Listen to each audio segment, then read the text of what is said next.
It's a game that all our clandestine cells of Discord friends can't stop thinking about playing and then eventually buying. It makes you act like a little treasure goblin, braving the long dark of liminal dungeons for scraps of garbage, and forming a fellowship to get back to the ship safely. There will be losses, but you must meet the quota for the glorious company. We have work to do. Let him go, you filth.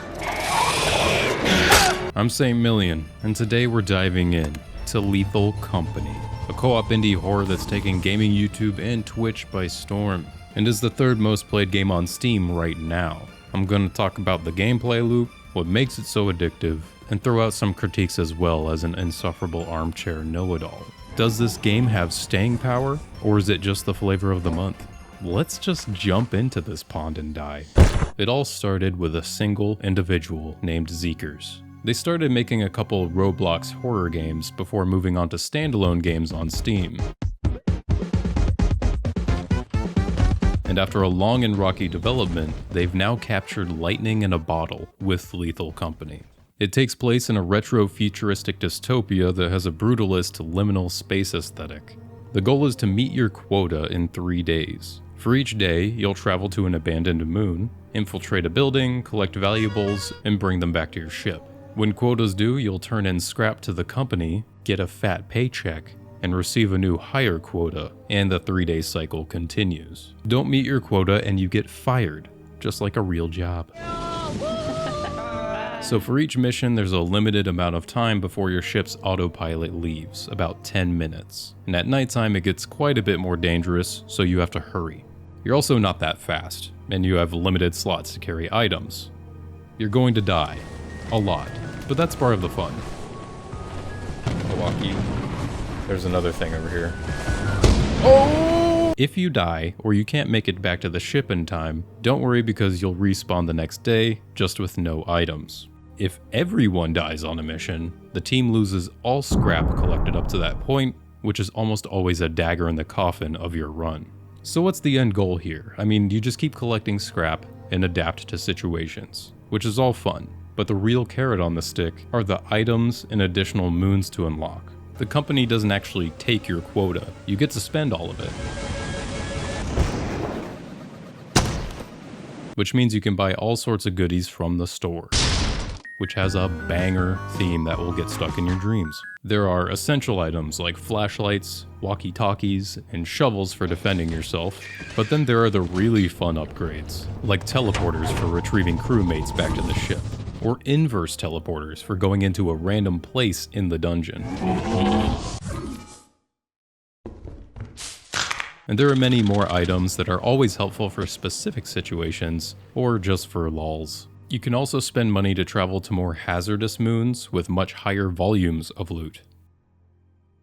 What I love most about the core gameplay is that the limited time to collect much needed valuables creates a sense of urgency that pushes people out of their comfort zone and into the clutches of the many hazards that await them. I'm not normally a horror game player, but this game was no problem because of the charming aesthetic and the camaraderie you build around getting into silly situations. There's also a level of adaptability and skill in avoiding hazards, which is rewarding in itself. Scanning entities unlocks bestiary logs on your ship, which gives you information on how to handle them in the future. Knowledge is the strongest weapon.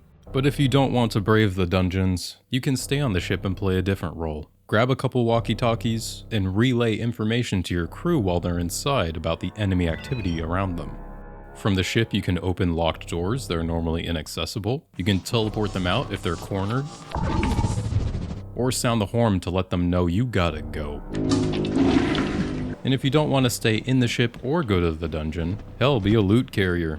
Each moon's outdoor environment is always the same layout with the same building entrances, so memorizing the lay of the land will come naturally and speed things up as you go. But once you're inside the building, you'll come upon a randomly generated dungeon that feels like you're in some combination of the Backrooms and SCP Foundation. Which leads us to the many hazards of working for the company. Situations can escalate very quickly. Oh, hi. Enemies will hunt you down, react to sounds including proximity chat, set traps and lie in wait, or even rob you of your loot. Hey! Hey, here, you want this? Yeah, I'm gonna give that boombox back. Okay. Oh, is he done? He's done. Weather is another hazard that can cause problems. Though you can normally avoid these just by looking at the forecast of the moons you're visiting, sometimes you'll just be tempted to stay at that moon for one more day. There can be flooding on the map, a thick fog so you can't see that cliff right in front of you. Hello? Or lightning storms that just love metal objects. Like me, for real, for real. Oh shit! The true hallmark of Lethal Company is its proximity voice chat. You can only hear people close to you or from a walkie-talkie. You also don't hear your crew after they die. Part of the experience is the paranoia of the unknown. Are your teammates alive? What killed them? Is the ship even safe to go back to? Meanwhile, dead crewmates get to talk with each other, blame each other, and watch you try to survive. The constant drip feed of having multiple interactions with different people, by relaying information, formulating plans, or just memeing, it's a recipe for comedy gold. Do it to him. There's an impressive list of mods already, over 400 on Thunderstore.io at the moment. Though most mods are kind of meme reskins or music replacements for the boombox, there are many quality of life mods that should probably be implemented into the main game. Bigger lobbies for more than 4 players is pretty universally used, even in public lobbies, and letting people join lobbies late after the game started. There are other mods that fundamentally change the game as well, making it easier or harder, so you can tweak the game to your own preference. First off, there is just no end goal. Quotas get higher, but the only real goal is to last as many days as possible until you can't meet the quota anymore. Some climax or indication of finishing a run alive would be great, or else runs just go on for hours. Maybe throw in a credit scroll at the end with some stats on how the players did. Some kind of personal bestiary in the main menu would also be great. When you scan creatures, it goes into your ship log of that save file you're playing on, but if that run dies, the information's gone and you have to obtain it again. You should only have to scan things once, or else you can just Google the bestiary online. Option to mute loud horns, because fuck.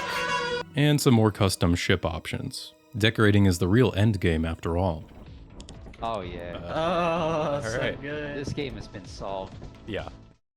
Lethal Company has a certain charm that evades bigger co-op titles. I'm sure other games will pop up inspired by it, working to perfect this formula in their own way, but this specific combination of ideas, mechanics, and comedic timing is pretty special. There's also a funny relatability to working for a dystopian company, an entity itself, that puts profits before your life without second thought. I love the idea that the company is just another creature, ready to kill you for loot. This game's sudden rise in popularity really reminds me of when games like Minecraft or PUBG came out of nowhere.